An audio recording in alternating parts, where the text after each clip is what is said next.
Hi, and welcome to another edition of the Fox and Pony Show. I'm your host, Jay Glossy, and this is the YouTube channel dedicated to cool rides owned by regular people with some pretty great stories. And on this edition, we're going to talk about the fourth generation of the Mustang. We're talking about the SN95s, and we're going to settle the final debate on if it's a Fox. And remember, if you're enjoying the content, like, subscribe, ring the bell to be notified, and that way you can check out future episodes of the Fox and Pony Show. The question has always been, is the fourth generation of Mustang a Fox body? Did the SN95 platform actually replace the third generation of the Fox body Mustang? Before we can really answer that, let's talk a little bit more about that third generation and talk about the Mustangs that predated it the two generations before. The first generation of the iconic pony car would run from 1964 and a half all the way to 1973, and through those 8 years it would see many evolutions all the way until the final version of that first generation.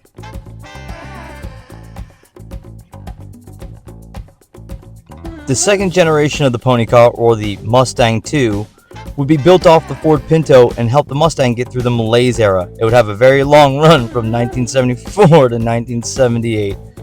Oh, the Mustang II. That brings us to the third generation of our noble steed. The Fox body Mustang would run from 1979 to 1993. That's 15 years and longer than the first two generations combined. And that brings us to the fourth generation of the Mustang.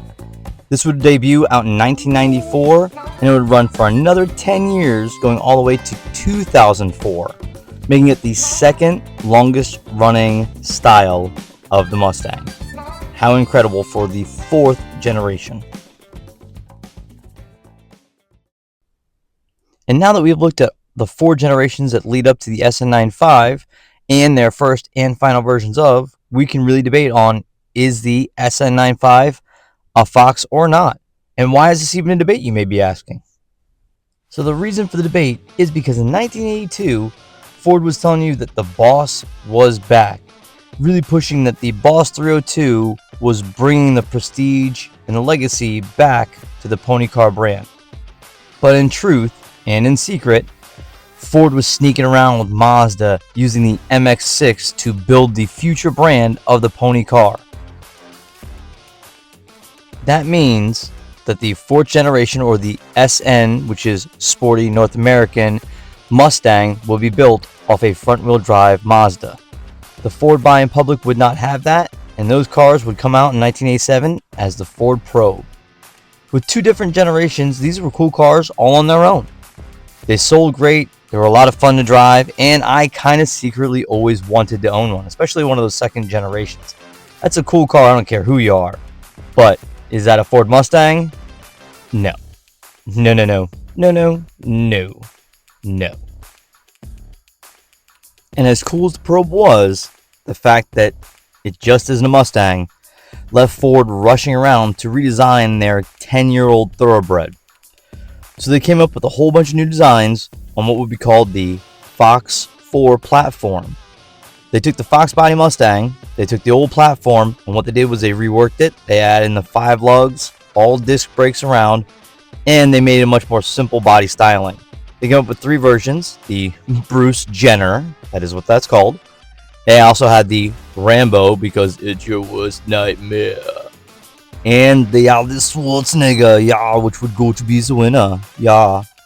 Which meant they got to do away with hatchbacks, and they got to do away with notchbacks, ending the debate forever, showing you that nobody wanted either a hatchback or a notchback. Ford wanted a fastback. And a fastback is what we got. Ford will continue to paint its fourth generation pony with that Evolution brush, now giving Sally the Mustang 2 humps and rounding every edge within its new interior. This interior design would be the one that Ford would use for the next 10 years in their Ford Mustang. It was a much nicer design. It certainly updated the pony, and the big difference was from 94 to 98, you got a clock, which wasn't always used as a clock, and from 99 to 2004 on the new edges, they deleted that clock. Ford Motor Company would continue with the streamlining process of its newest thoroughbred, by giving you only a few options for its engine. You could either have the 3.8 liter V6, gone was the 4-cylinder and turbocharged 4 cylinders, and a few years into the new breed, the 5.0 would become a 4.6. So the age-old debate has been, is the sporty North American 9.5 or the SN 9.5, the 4th generation Mustang, a Fox body? It's built off that Fox platform, so the answer is yes, it is a Fox. But is it a Fox body? No hatchbacks, no notchbacks, no T-tops. It is not a Fox body. It is a Fox Mustang, which means that the Fox platform wasn't just used for 15 years. It was used for 25 years. The SN95 was a wonderful car in its own right. It sold fantastic. It's one of my favorite driving cars. In fact, if you don't have a Mustang and you're buying a Mustang, I would buy an SN95. 100%. I'd go looking for a new Edge Mustang if I could. No 3 Cobra? Mwah! Chef's kiss.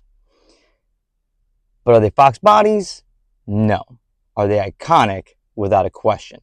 So next time you see an SN95 out on the street, look at it and know it deserves the iconicism of a Fox. Drive safe. I hope you enjoyed this episode, and we'll see you next time on the Fox and Pony Show.